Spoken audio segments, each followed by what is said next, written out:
So Gabon is on the equator, on the west coast of Africa, sandwiched in between Cameroon and Congo. It's the size of Colorado, slightly bigger than the UK. 88% covered in rainforests, so that makes us one of the most forested countries on Earth, and with very low deforestation, so one of the most high forest, low deforestation countries on the planet.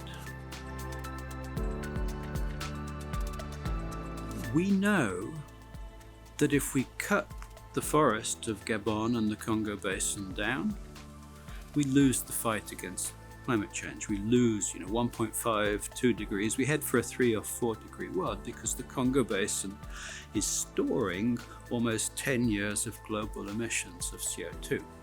And in addition, the Congo Basin forests are sending rainfall to the Sahel and to Ethiopia, filling the Blue Nile, irrigating Egypt. And so if we lose the Congo Basin forests, we also lose the rainfall in the Sahel, the rainfall in Ethiopia, and the African continent quite literally will be destabilized. There will be wars in probably half of the African states. Gabon is an unusual country in some ways. Size of the UK, but with only 2.3 million people. Those 2.3 million people are mostly urban, so 87% of our population live in cities. And our economy is basically an oil-based economy. 60% of our economy is based on oil exports. That makes Gabon very fragile in this climate-challenged world, because inevitably over the next 20 years or so, the oil economy is going to contract. And so we have to find a way to replace 60% of our economy. We have to adapt economically to climate change. And at the same time, despite the fact we have a small population, it's a very young population. Over half of our people are under 20. And so in a country with just 400,000 jobs, currently we have 800,000 kids in school. So we have the economic challenge of replacing the oil revenues with something else. And we also have the challenge of creating jobs for our young people. And so Gabon really has no choice. We have to diversify the economy to deal with the fact that developed nations have filled the atmosphere with so much CO2 that our oil economy is going to disappear.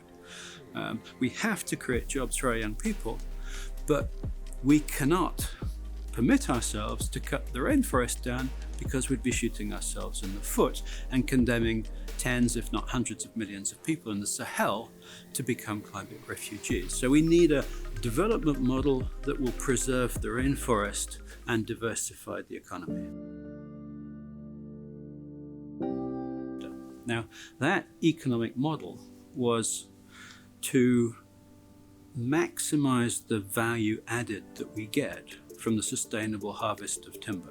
So we worked out that when we export logs, which we did for over a century, we were retaining just 8% of the economic value added of the timber. If you transform the logs into furniture, into parquet floors, into windows and doors, you can multiply the number of jobs you have by 10, multiply your forest economy by a factor of 10, and thereby you make the forest 10 times more valuable to 10 times more people in the country. Quite literally, we think we can employ about a quarter of our nation in the sustainable timber transformation industry. And by giving the forest value to the Gabonese people, that's our best chance of preserving the forest. If we preserve the forest, the fact that we use sustainable harvesting of timber, so we go in, we don't clear cut the forest. We want to maintain the biodiversity of the forest and the ecosystem services of the forest. So we go in and we pluck out 2 trees per hectare every 25 years, leaving the other 598 trees standing and performing their ecosystem services. And actually, over the 25-year rotation, that's a carbon positive process. We actually enhance the carbon stocks of the forest. And so we can create carbon credits through sustainable forestry. And because we're a country covered 88% by rainforest, actually we're net absorbing just over 100 million tons of carbon dioxide every year because of that sound management procedures and policies. And so we think that there's no alternative to the sustainable management of the forests and the timber harvest, because that's going to create the hundreds of thousands of jobs that we need and an economy perhaps of about maybe 10 to 15 billion US dollars per year.